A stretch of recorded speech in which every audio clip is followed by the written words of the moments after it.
I'm a 27-year-old woman, and my relationship with my 32-year-old sister has always been rocky. If you grew up with a sibling who was the golden child, you'll know exactly what I mean. She was the one who got all the attention growing up, better grades, more praise, and even a bigger allowance. I wasn't ignored, but I was always compared to her. No matter what I did, she did it better, or so everyone seemed to think. Fast forward to adulthood, and I've made a life for myself. I work as a graphic designer, and while it's not some high-profile career, I'm proud of what I've built. I've landed some impressive clients and carved out a comfortable life. Enter Derek, my boyfriend, who's 35. Derek is a self-made entrepreneur. He built his business from the ground up and has done really well for himself. We met through a mutual friend, and we just clicked.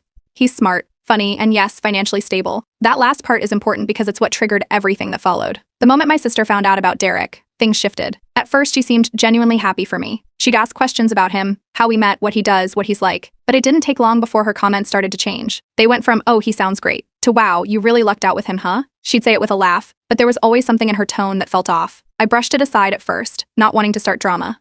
Then, the rumors started. A mutual friend mentioned that my sister had been telling people I was with Derek for his money. At first, I didn't believe it. Why would she do that? But then more people started hinting at the same thing. Comments like, "Must be nice to have someone who can take care of everything," or, "Wow, you're living the dream, huh?" started cropping up at family gatherings. When I confronted her about it, she just laughed it off and said she was only joking. According to her, I was being too sensitive. Our parents didn't help. They treated it like sibling banter and told me not to take it seriously. They've always been good at turning a blind eye to her behavior. But it wasn't just words. She started undermining me in subtle ways. I'd share something I was excited about, like landing a new client, and she'd respond with, "That's cute. It must be nice not to worry about paying bills with Derek around." It wasn't even true. Derek and I split things fairly, and I've always been independent. But the more she said it, the more people believed it.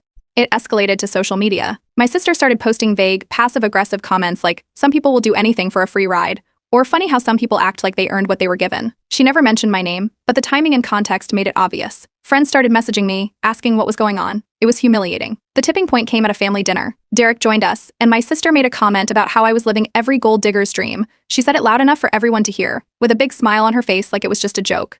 The room went silent, and I felt my face burn. Derek didn't say anything at the time, but later, he admitted it had made him uncomfortable. He asked me why my sister acted that way, and I didn't have a good answer. I tried to talk to my parents again, hoping they'd step in, but they brushed it off. They told me I needed to grow a thicker skin and not let it bother me. Meanwhile, a mutual friend pulled me aside at a party to let me know my sister had been telling people I was trying to trap Derek by pushing for marriage. This was news to me since Derek and I hadn't even talked about marriage yet. The final straw was at another family gathering. My sister pulled Derek aside and told him directly to watch out because I was obviously only in it for the money. Derek didn't say much to her, but when he told me what happened, I saw red. That was it. I confronted her in front of everyone. I told her to stop spreading lies about me and that I was done letting her ruin my reputation. She smirked and said I was just being defensive because I knew it was true. Derek took my side completely, which helped, but it didn't fix the damage. I realized then that no matter what I said or